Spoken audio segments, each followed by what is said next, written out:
Okay everyone, welcome to one of our latest tank tips videos.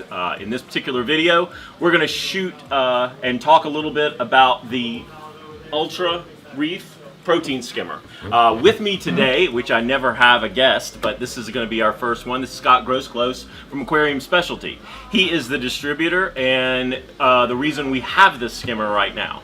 It's rare that I signal out any kind of equipment unless it is really good. When Scott brought these in here the first time, it's just like it's another skimmer, no big deal kind of thing, and then I started selling them and putting on my service accounts. Now we have probably about 120 service accounts, so not as many as some, but more than a lot. And I've had a lot of time in the last, how long have we had them? 2 months? 3 months? Probably a little less than 2 months. Okay, so in that amount of time, in all the tanks that I've put them on, the performance is absolutely amazing. It's almost as amazing as the construction. Okay, cool. So anyway, getting into the actual bones of the skimmer before we actually set this up and I show you how it runs, I want you to take a look at the design. And the most amazing thing and the first thing that you notice when you look at this is the machining of the unit. It's every single thing looks like or has an industrial kind of grade. Everything's heavy.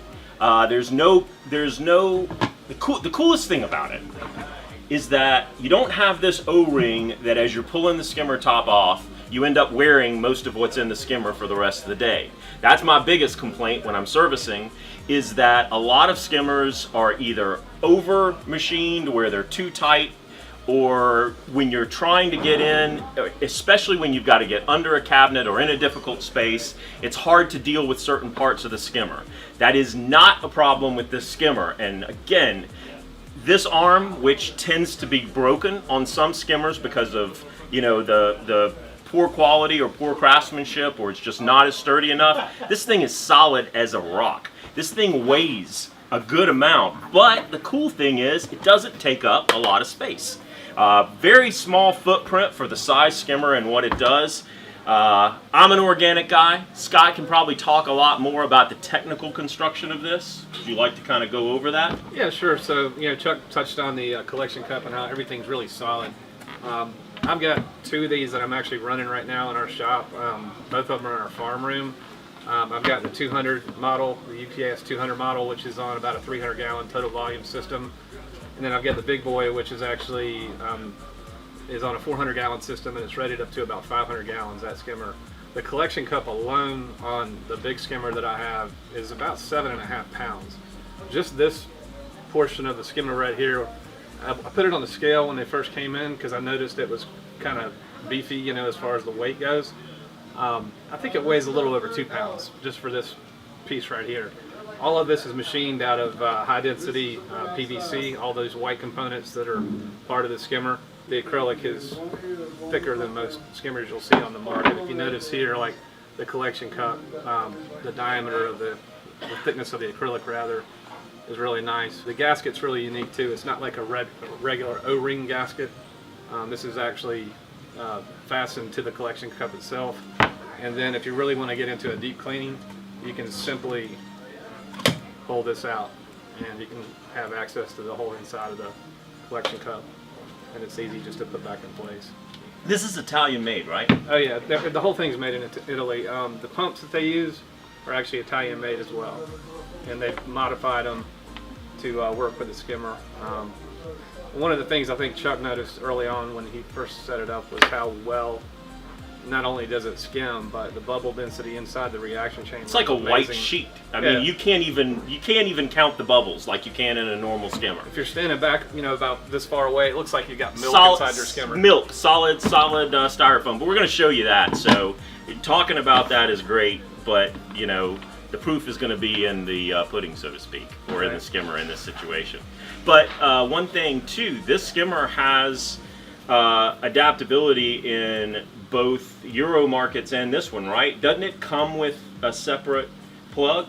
Well, or adaptable? Some of the models, like this one here, comes with an AC plug on it for 110 volt already. They've got a couple of models right now that actually have an adapter plug on there, so it can go 110 or 220. The bigger skimmers actually come with a DC controllable pump, while the smaller ones have an AC pump. But to me, I think this pump is incredible, actually, this AC pump. Some people really want to go towards DC these days, which is fine, but the performance on the skimmer is so good, and it's very, very quiet. You don't really sacrifice anything at all, in my opinion, by going AC on this. One really cool thing too that I want to mention, just because the last 3 applications, or the last 3 I've sold, have all gone in different size sumps on different size tanks. One of the cool things about it is once it's in there, I have not had to adjust the height of it. I haven't had to put it on a stand. I haven't had to raise it or change the water level. It has self-adjusted. So that has been another really great thing. A lot of times when we set up new aquariums, especially new aquariums, or we're moving a tank, there's a lot of foaming and we have to keep the skimmer off for maybe the first week or so until we can get everything adjusted properly. That has not been the case with the skimmer so far. I have not had any issues with the functionality from day 1 or day 10. Taking the collection cup off obviously is very easy, but on the base plate here, you've got 4 titanium screws that will not rust in salt water, so that's a no-brainer there. You just unscrew these, this whole top plate lifts off, and then you have access to the skimmer pump underneath. And this is kind of cool. This is something different that you don't see with other skimmers that I've ever seen. When I first opened up my first Ultra Reach skimmer to use, I was like, what does this thing do? And literally what it does is it attaches to the faceplate or the volute on the pump here, and you just rotate it with this, and you can take the cover off really easily. And when you want to put it back on, you just turn it the opposite direction. So this comes with each skimmer. So sharp quality design. Enough about conversation, let's go actually see it run. Sounds good. Okay, so in just thinking about where to put it in the store, I thought maybe one of the worst things we could put it in would be a brand new vat of live rock that just came in. We'll see kind of what happens together. Let's just see what it does.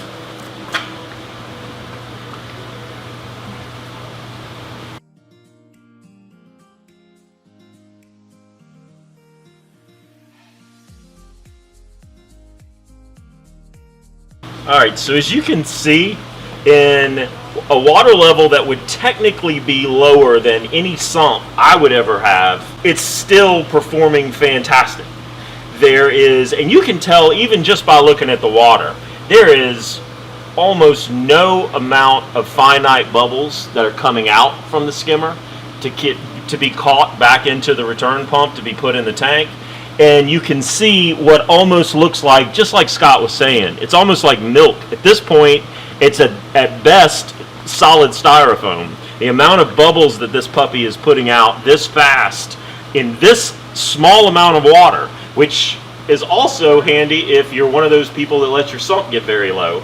So if you do, the pump is low enough, the performance of the skimmer already in just this vat in 2 seconds, and you're seeing it for the first time too. 2 adjustment knobs, which I did not talk about earlier. You've got a knob here to adjust the level, and then a fine tune right here with the Venturi. So this right here is a very fine adjustment valve, so doesn't take very much. Doesn't take very much. I mean, it's going to just very, very slowly and gently open and lower the gate that's coming out here, where you can see the water coming out. And like Chuck was saying right here, this is also a very fine adjustment knob here that allows the amount of air to get into the skimmer body. Other cool thing is it's map priced. It's extremely competitive with other skimmers. This isn't some extremely expensive skimmer that you have to save for 2 years to buy. This is right on par with what you're going to see when you're putting up a tank for the first time. And other parts that attracted you to this company's skimmer? Well, they're owned by a larger parent company, which is nice too. So they've got a big company right behind them that specializes in pump technology and fluid dynamics, hydrodynamics. So they're an engineering company, so they really know what they're doing. So that was one of the things that really attracted me to the brand as well, and obviously the construction quality and the performance. So it's probably safe to say this is one of the best brands we've picked up in the last 10 to 15 years. In 30 years of doing this, I have not, for the price point, seen a better skimmer. It's really hard to tell from the video here, but literally there's virtually no noise coming out of the skimmer at all. It's probably going to be one of the quietest things you have on your aquarium. So, just as a quick thank you for paying attention to the video, thank you Scott for coming down. I've known Scott over 30 years, way back in the days when we were just a tiny little store, and now he has his own store, we have our own store, and at least we're still talking and visiting each other and trying to help each other out. So, God bless, thank you for paying attention to the video, have a great week, and we'll see you with another Tank Tip soon. All right, thanks a lot, Chuck.